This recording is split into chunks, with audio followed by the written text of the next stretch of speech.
welcome to our panel, Spotlight on Buy Now, Pay Later, Key Considerations for its use by Canadians, and thank you very much for joining us today. Buy Now, Pay Later is becoming a very popular alternative payment method for Canadians, with more and more retailers offering this option for both online and in-store purchases. In fact, it's estimated that Buy Now, Pay Later is going to grow 55% annually in Canada, with its value increasing from $2.5 billion US in 2020 to upwards of $17.6 billion by 2028. But many questions remain about the value and the benefits of Buy Now, Pay Later when weighed against the potential risks to consumers. So over the next 45 minutes, we're going to explore Buy Now, Pay Later, what it is, how it works, and key considerations for its use by Canadians. Since we only have 45 minutes today, we're going to jump right into our introductions and questions, discussions, but we're going to save time at the end to answer your questions. If you have a question to ask, please use the Ask the Speaker box on the right side of your screen. And once we've done introducing you to this topic and exploring some of the ins and outs, we'll try to cover as many of your questions as we can. So I am absolutely delighted to be sharing the stage and the screen with this panel of experts. So we're going to begin with some introductions. And Stephen, I'll start with you. Would you like to introduce yourself? Sure. Thanks so much, Brenda. And thanks everyone for joining the session today. My name is Stephen Clarke. I'm the head of partnerships for Klarna in Canada. And if you're not familiar, Klarna is the world's largest Buy Now, Pay Later. We started in Sweden in 2005 and have quickly grown to service our customers and merchants across the world. I will pass it on to, I believe, Wayne. Good afternoon. Wayne Pommen here. I'm the head of Canada for Affirm. Affirm operates in the US, Australia, and Canada. It was founded about a decade ago by Max Levchin, who is one of the co-founders of PayPal, focused on the Buy Now, Pay Later model. So we work with retailers like Apple and Amazon and Walmart and Hudson's Bay and serve, I think, 11.2 million consumers as of the end of last year. When our Canadian operation, we largely acquired through the company that I was previously the CEO of, which is PayBright. So that acquisition closed last January. And we have about 250 staff in Canada, about 11,000 merchants, and a bit over 1 million users on the platform. Very nice. And Christie, would you like to introduce yourself? Sure. Thanks, Brenda. So I'm Christelis, President of Technology Strategies International. We do market research and industry analysis in the payments industry in Canada. We publish Canadian payments forecast every year. We publish the Canadian Consumer Payments Survey and then various other reports like virtual currencies, tokenization, and various topics. And this year we'll be publishing a report on Buy Now, Pay Later, in fact, in the next month or so. Excellent. I know at Payments Canada, we wait for that yearly payments report. So I'm really interested to see what you have to share about Buy Now, Pay Later. But I guess today we get a little sneak peek into what's happening straight from the mouths of the experts. So let's go for it. Let's begin by exploring exactly what is Buy Now, Pay Later. What is it? And what is driving this incredible popularity? Why don't we start with you, Christie? Okay, so I am not going to delve into what it is too much because I think we have two providers here which can describe it a lot better than I can, other than to say that it's Buy Now, Pay Later, which we've known about for a long time, but with the platforms available now, it's become fairly easy for people to engage, and the benefits, the business model has changed, so it's much more amenable to consumer adoption. What I can tell you from the consumer side is that we've seen a fairly significant growth over the past year. We did So every year we do a survey called the Canadian Consumer Payment Survey. Last year we did the survey. It was the first year that we included Buy Now, Pay Later into the survey. And we only looked at online, Buy Now, Pay Later, not in-store. And at that stage, 11% of online consumers used Buy Now, Pay Later. We've just completed the 2022 survey, and we see that that's increased to 21%. So you see the market from an adoption point of view almost double over the last year. One thing that I find very interesting, because there have been quite a few new players, or maybe not new players, but players positioning themselves in the Canadian market over the last year. The factor that I found interesting is that awareness is actually what drives adoption, because 50% of the consumers that were aware of Buy Now, Pay Later in an online environment in 2021 used it. And that proportion is very much the same this year. So, one out of every two people that know about it have been using it in the last 2 years. So awareness has jumped significantly over the last year, and adoption has followed. Excellent word of mouth, or word of keyboard. Not sure exactly how the information is being shared, but that is truly impressive growth in the span of a year. Who would like to add to that? Wayne, maybe you can provide some perspective.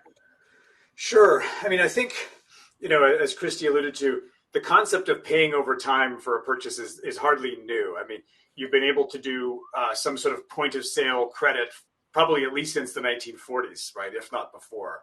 So then the question is, well, what is Buy Now, Pay Later? Like, what's this new thing? We have a new acronym for it, but what's new about it?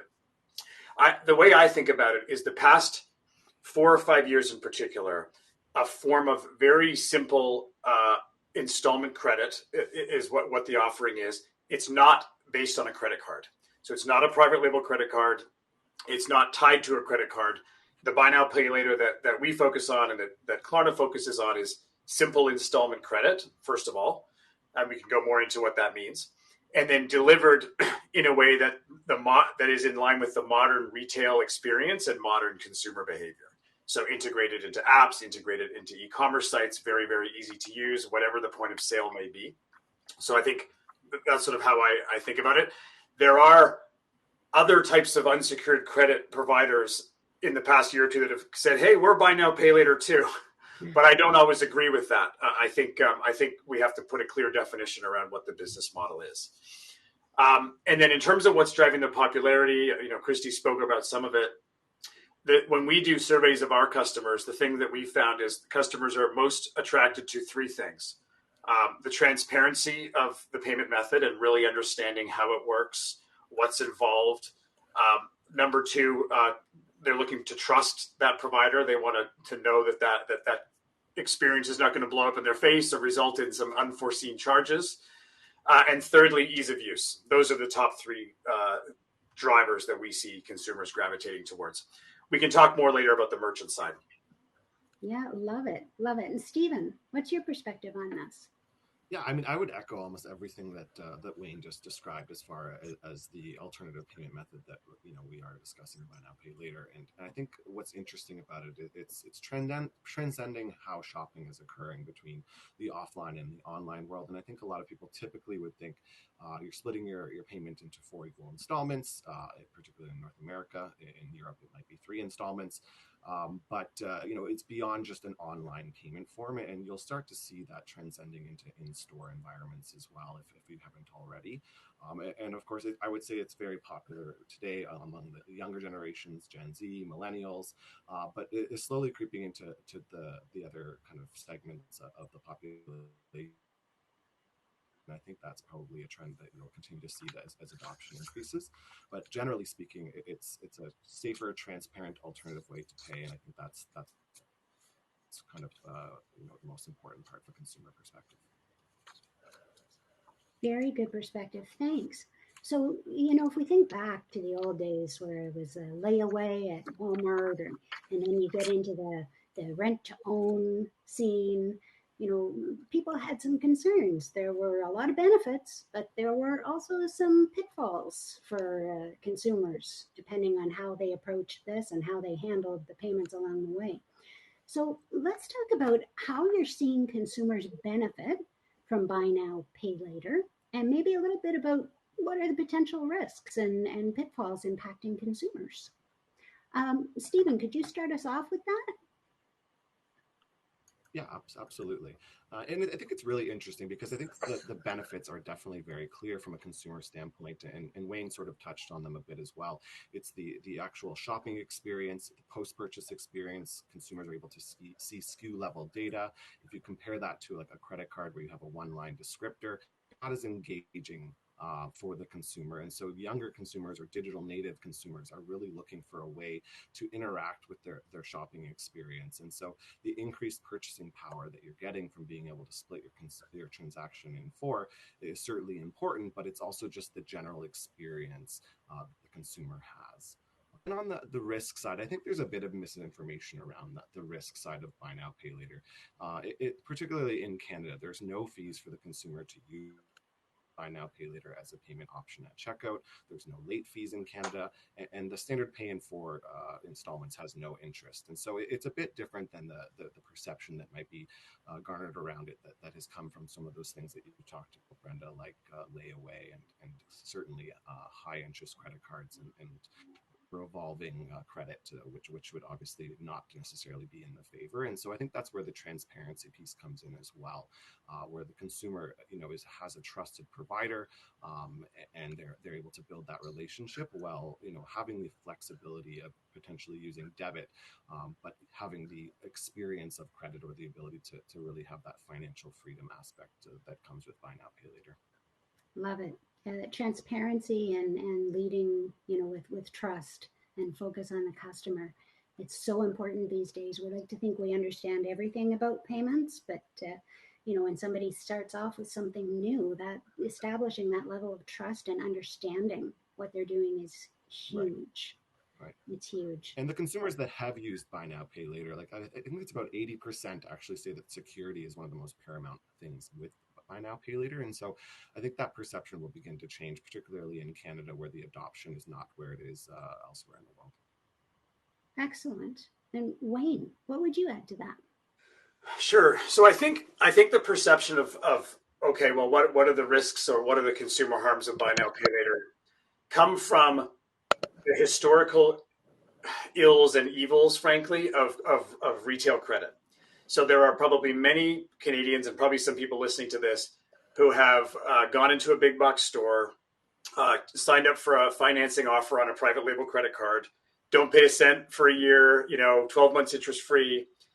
But there are so many hidden traps and fine print in those products, right? So if you miss your payments by a day or $1, you might pay deferred interest all the way back to day one. You're going to have late fees, and then you're going to find out what's in all that fine print that nobody bothered to explain to you when you bought the couch or the TV, right? Our product, and as far as I know, Klarna's product in Canada as well, is designed to be literally the opposite of that. So when the customer checks out, there's a very clear set of installments.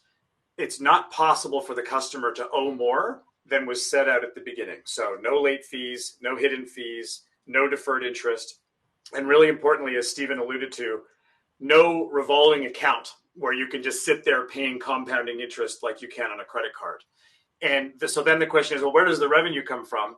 The reality is the large majority of our revenue is paid by the merchant. It's the merchant who wants to offer this to consumers as a benefit to consumers and to drive traffic. So that's really important to understand. If you had to actually define buy now, pay later in like a few words, you would say not a credit card. Like it's literally designed to not be a credit card. And then I saw a question pop up in the chat, okay, so what happens if a customer doesn't pay? So, we won't hit them with a late fee. There won't be any deferred interest. We will do our best to remind that customer to, pay us through a text message reminder, to go into the app, make their payment. But if ultimately they fall behind, that's our problem. that's a direct loss to us, and we have no means of making any revenue from that. So it is 100% in our interests for our customers to stay on track. We do not want customers to overextend themselves, because that's only downside for us. And so if people take one thing away from this panel, it's exactly how the product works. It's really important. Excellent. Thanks for providing that explanation. So there's a level of trust on the merchant side. There's a level of trust on your side as well as on the consumer side. It's a very interesting twist. New, actually, not just a twist, but is a very new approach to a type of payment that people have found very beneficial for a long time. Christie, what's your view on this? Okay, so once again, I'm going to resort back to our survey data. The top two reasons that we find people use buy now, pay later, apart from all the ease of use and stuff like that, which is very valid, but having control over their finances is one of the main benefits that they see. And interestingly enough, the second one is that they're able to purchase items that are not within their budget. And I think that's where there's a lot of concern, and maybe it's just perceived concern in the industry and amongst regulators, that could be leading to consumers overextending themselves.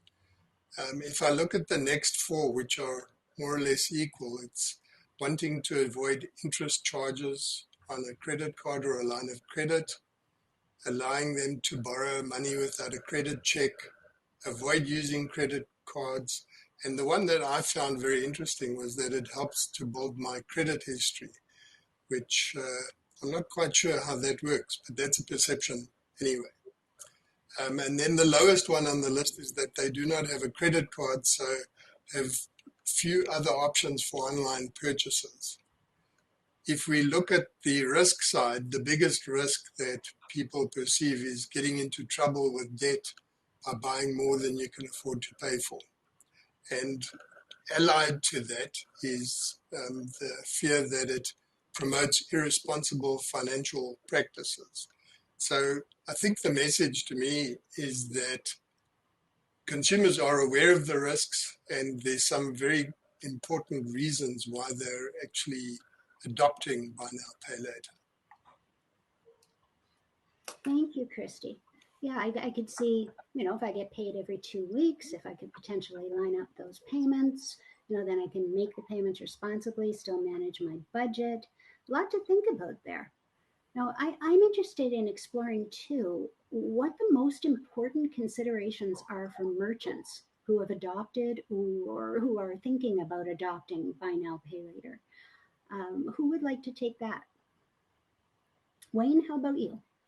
Sure, and if you don't mind, I'm just gonna add a point to the previous topic, if that's okay. Absolutely. So I think a few thoughts. So we haven't had a lot of alternative payment methods available in Canada, right? It's a very homogenous market, especially for online purchases. We've been wholly reliant on credit cards, in contrast to Europe and Asia, where there's sort of more diversity of payment methods, and part of that affects access. So to buy online in Canada until relatively recently, when debit cards became more easy to use, you had to have a credit card to buy something online. There really wasn't any alternative. And not everybody has or wants to use a credit card. So buy now, pay later is an alternative method of instant installment credit that opens up access to new audiences. So I think that's important. And then we all need to really remember how credit cards work. So credit cards are this unbelievably ubiquitous, universal, super easy to use acceptance network. That's one part of it. The other part is a financial instrument, which is this credit instrument, right? Where you make a purchase, then you have a grace period, but then anything you don't pay goes on to a revolving compounding interest, potentially with late fees as well. And it varies depending on the year, but something like 40% of Canadians carry a balance, right? And they're paying this revolving interest at 20+%. And if you're a credit card issuer, the best customer is actually the customer who makes the minimum payment every month, because they're not delinquent, but they're paying all kinds of interest.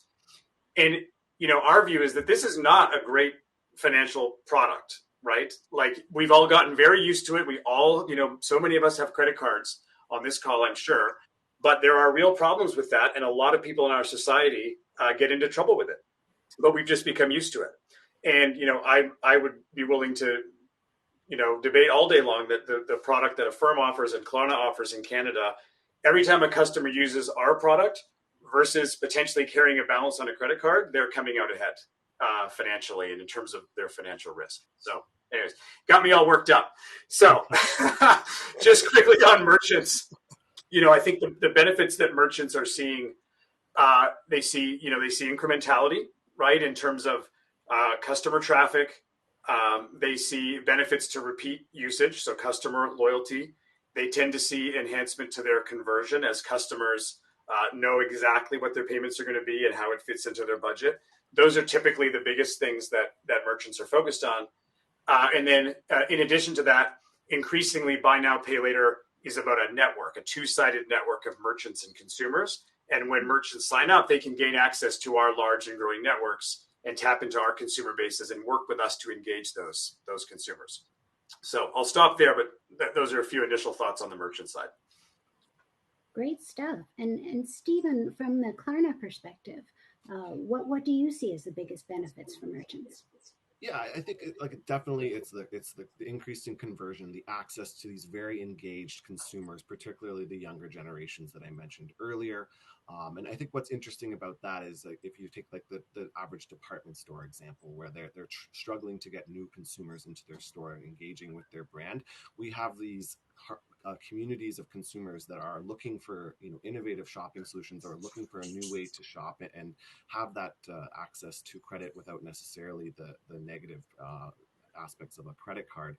And so you're able to tap into that and create marketing programs and activations around that to really increase your adoption by various consumer segments.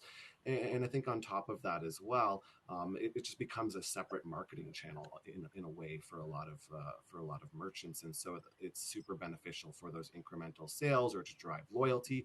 And I think that's one of the considerations that merchants really need to look at it when they're looking at buy now, pay later in general, or if they're looking to adopt it, is really understanding what their goals are and how the buy now, pay later provider, whether it's Affirm or Klarna, can help them drive those goals. And I think that it's super important to look at that as buy now, pay later as a tool for helping them to drive their actual goals within their organizations. And it doesn't matter necessarily what they're selling. I think buy now, pay later certainly started in retail goods, but is quickly driving across various categories, whether it's high frequency grocery. Klarna in the US, for example, you can go to Chevron gas stations and pay in 4 installments. And so it is changing, and I think as long as the transparency remains and the consumers are put at the forefront, and Wayne touched on that, it will continue to be a very interesting tool for merchants in Canada. And Christie, what are you hearing or finding at TSI on this angle? Well, from a merchant perspective, it seems that it's a high cost to take on buy now, pay later. And so there's got to be a value proposition, and I think there clearly is. I'm kind of looking ahead and saying to myself, well, buy now, pay later is currently very new on the market, but in 5 years' time it will be ubiquitous. And I'm thinking about the merchant, and the merchant is probably very much like they take Visa, American Express, and MasterCard. They're going to take Affirm, Klarna, Sezzle, all of the players on the market. And I think the thing that's the reason why it hasn't happened already is because there are certain costs associated with onboarding a particular BNPL player. But I think, in my view, what's going to happen is it's going to be easier for the merchants to do that over time. And because of the competition in the market, the margins that the BNPL players can charge the merchants is going to reduce. And so there's been a lot of discussion about the gloom and doom and the crash and burn of the BNPL market. I don't see that happening. I think it's what's really likely to happen from the merchant side. It's going to be more commoditized. It's going to be everyday practice. Very interesting. So And I so would you add to see, that. like customer demand driving growth and then volume bringing down price, which is really interesting. You were going to add to that? Yeah, and I was just going to say, I think that there's definitely just like any payment method, there's fees to the retailer, and particularly with buy now pay later, where the consumer is not paying for any of the costs associated to using that as a payment method, is kind of where I was touching on earlier, where merchants can really harness their BNPL to drive an increased AOV to reach new customers, and so there is potentially a higher cost than another payment method they're looking at. But I think what you'll find with buy now pay later, as retailers look to adopt it, is it really does become that tool to help them access new customers, or to really find a different to really drive a higher AOV, or potentially other goals that they're looking at doing. So there's a lot more strategic nature to buy now pay later, I think, than some retailers might initially understand before they've adopted it. Can I make a quick comment on that, because I think it's a very interesting topic. At the moment, merchants pay all the fees and consumers don't pay any of the fees. My question to my fellow panelists is how long that's going to last.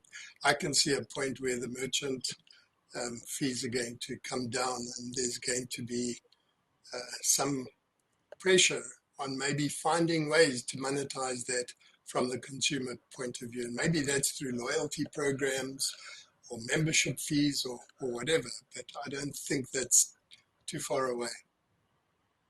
Yeah, I'm happy to jump in on that. So what you can probably already see if you dig into, what our company is working on and releasing at Klarna and others, is that the services and the offering to the two sides of the network, to the consumers and the merchants, is expanding beyond installments. So the vision is not just who can split a payment into 4 or 6 or 12 the best. It's about building these large two-sided networks where scale and reach are really important, and then delivering additional value. So for example, this is not a commercial for Affirm, these are just examples. At Affirm, we have a division called Returnly, which is a service that we offer to our merchants to help facilitate their returns, which is one of the biggest pain points in e-commerce. For consumers, we now have a savings account. We have a crypto savings offering, which was something that was heavily in demand.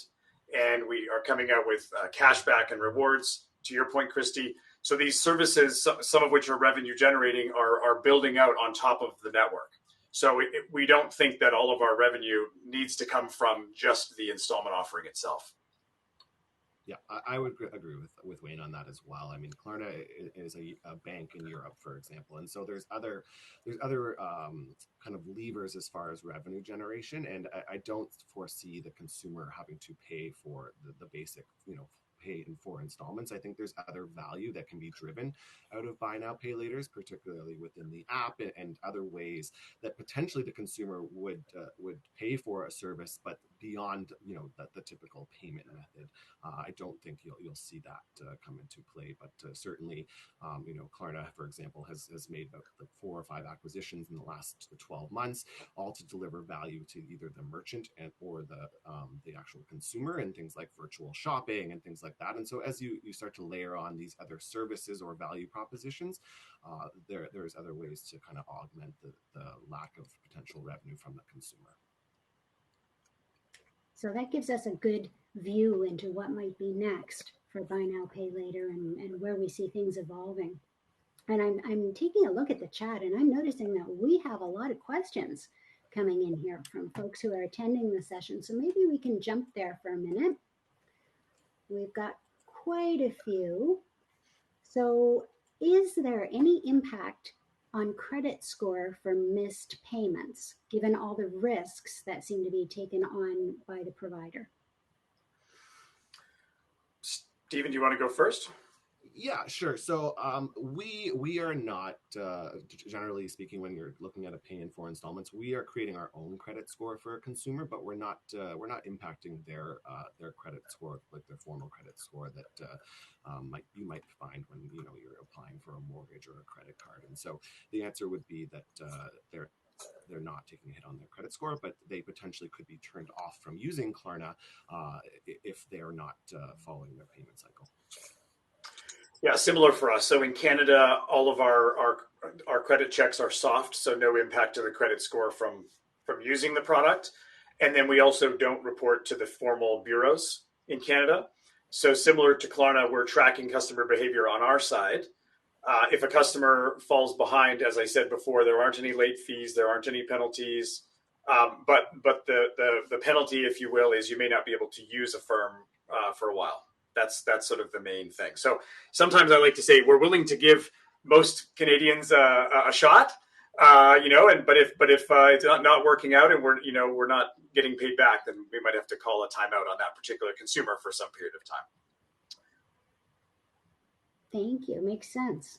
So now, Christie, I have a question. I'll start off with you on this one because it is more of a global nature. Someone who is attending is surprised that this product is available in Canada, and although they feel that it is a long time overdue. So can you give us some perspective on whether Buy Now, Pay Later has been available in other countries for a longer period of time? And if so, why? Why did it take so long to get here? Are you asking me, Brenda? Yes, if you could start us off, that'd be great. Well, I think I'm probably not the best person to answer this, but from my understanding, the market really started out in Australia, and I'm sure Klarna won't agree with that, but it started out in Australia and started gaining momentum, and it's evolved since then, and it's taken the world by storm. And it is interesting that we are behind the curve in terms of adoption compared with other countries. But I think somebody mentioned it before on the panel that we've got a very specific structure in Canada in terms of payments. We've got 5 big banks that dominate the space, and it's a very different game to other environments. And I think that's been something of a barrier to adoption in Canada, together with the fact that from a consumer point of view, they have so many different payment options, credit cards. Even though 40% of Canadians carry balances, we are on that measure one of the most conservative countries in the world in terms of people carrying balances on their credit cards. So I think there's a natural conservativeness about the Canadian consumer. But I defer to the other 2 panelists who probably know the history a lot better than I do. Yeah, guys, please give us some perspective on your experience in this area and what you think could be behind this. Yeah, I'm happy to lead off and then Stephen jump in. So I've been in sort of Buy Now, Pay Later for about 6-7 years now, since before we were calling it Buy Now, Pay Later in Canada. The PayBright business that was acquired by Affirm, we lay claim to Canada's first true modern Buy Now, Pay Later transaction in 2017. So why were we a few years behind other countries? I think the Buy Now, Pay Later first worked best in e-commerce. Now it's in all channels, but it was first worked best in e-commerce. And as most people know, e-commerce was a few years behind to really sort of take off in Canada. And then for a period of time there, we didn't have any fintech company kind of leading the charge. I think, but that's changed obviously now quite quickly. But on the merchant side,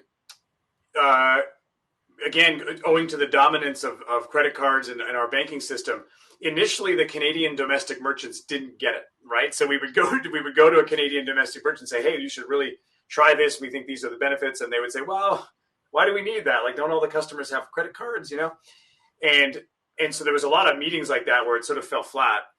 And then what happened is that US and foreign merchants who had tried it in other countries and seen the benefits They then wanted it in Canada. And so many of our initial merchant partners were foreign merchants who were sort of looking for who's the provider in Canada. Then a year or two later, all the domestic merchants came back and said, okay, we get it now. We missed it before, now let's do it. So at this point, I struggle to think of a large merchant in Canada that's either hasn't implemented or is implementing or evaluating this. I'm aware of 0 large Canadian merchants that have said we're not doing it. So I'm convinced in the next few years we're going to see, we're going to look more like Australia 3 or 4 years from now. Excellent. And Stephen? Yeah, I think that Christie and Wayne summarized that very, very well. I think that Canada has some nuances, whether it's Interac or the fact that we have a small number of banks that are really driving most of the financial services side of the industry, and then from the merchant side of things, I think that Wayne is absolutely right that you would not find a large merchant that either is specific to Canada or global in nature that is not using buy now, pay later, or intends to use it. And I think that's probably another consideration for some merchants is that, when you're looking at providers is where are you looking to activate buy now, pay later, and do you want a consistent look and feel across the various markets? But generally speaking, I think that Canada tends to be a little bit slower when it comes to payments innovation. And I think if you look to markets like Australia, like the UK, for many, many years, they have been more advanced. And as I mentioned earlier, like Klarna has been around since 2005. So I think that was where Christie was kind of mentioning, it would be debatable if Australia started buy now, pay later. But I think nevertheless that it's just one of those things that innovation in payments tends to track a little bit farther behind some other countries. And the old saying, if the US sneezes, Canada catches a cold. We are very tightly interwoven in all kinds of payment spaces. So I have a question here from the audience asking about the amount of installment payments. Are all of these installment payments equally divided to add up to a purchase price? Or is an increased overall purchase price considered to allow for the buy now, pay later format and then built into those monthly installments? Maybe you can talk about that a little just to clarify. Sure, I'm happy to go first. So the vast majority of our business in Canada is interest-free. And when we say interest-free, we mean it like there's no deferred interest, no late fees.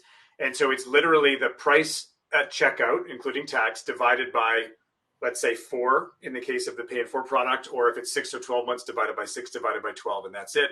All equal monthly payments.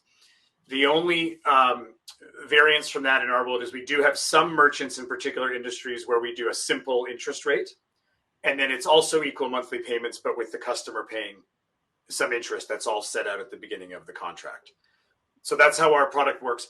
I think the questioner is also saying, are the merchants bumping up the cost of the product? And that's not something that we allow. We don't allow surcharging. We think that's charging customers by another means for the product, and that's not how it's supposed to work. Gotcha. And I would add to that the same is true for Klarna, where the merchants are unable to add an increase on price for the consumer choosing to check out and pay with Klarna. So very similar there. And then as far as the transaction, there's no cost to the consumer for pay in 4 installments. Their first installment would occur after their goods have been shipped from a retailer in the e-commerce setting at least, and then every 2 weeks thereafter for the total of 4 installments. And similar to what Wayne said as well, we do have kind of multiple products within our offering, and so you have that ability to do the very popular pay in 4 installments, but with Klarna you can actually pay now, which means you're just using it as a payment method similar to like an Apple and Google Pay. Pay later, which in Klarna's world, it means you're actually being able to purchase something, try it out. If you return it within 30 days, you're never actually charged for it. So it's not taking up any space or potentially, on your credit card or a debit. And then finally, similar to Wayne, we do have a product that's generally for merchants that have a higher average price point. So, think $5,000, $10,000, more similar to like a purchase with furniture, where you would agree as a consumer to pay a specific amount of interest, but it's very transparent and it's over a certain period of time that you would agree to as the consumer. Okay. So listen, Wayne, you sort of laid claim to the first true buy now, pay later transactions that apparently happened about 5 years ago. So with 5 years of data in our pocket, so to speak, there is a question from the crowd, which is, what is the default rate? You know, we focused a lot on the good news side of things. Are you seeing defaults? And if so, what is the rate? Sure. So it's typically low single digits. And you can look at, Affirm's public disclosure and have a look at how that's trended over time. We do disclose that. I'd say in general, as we've gained more experience in the Canadian market and got more data points and more customer repayment behavior, our adjudication sort of continually gets better. So for a given approval rate, we're able to bring our delinquency and default down over time, or for a given delinquency rate, we can increase the approval rate over time through the learning that we get through all of the transactions that we do. But again, I would emphasize that default rate is our cost of doing business. It is not an opportunity to make more money through fees or anything like that. Thanks for that. And then Steve from Klarna, what are you seeing? Yeah, we see something very similar as far as very low single digits. And I think it does depend on the market. And Klarna specifically has only been in Canada since February, so I don't have specific data on that. But just generally what we see globally, that would be accurate. And as Wayne alluded to, really you're able to really change your tactics as far as adjudicating the consumer and the merchant to kind of continue to bring that down. So I think that you'll continue to see that trend as well. Fantastic. So guys, we've just got a couple of minutes left here. Maybe we can do a quick roundtable. What do you see as the next big thing in buy now, pay later?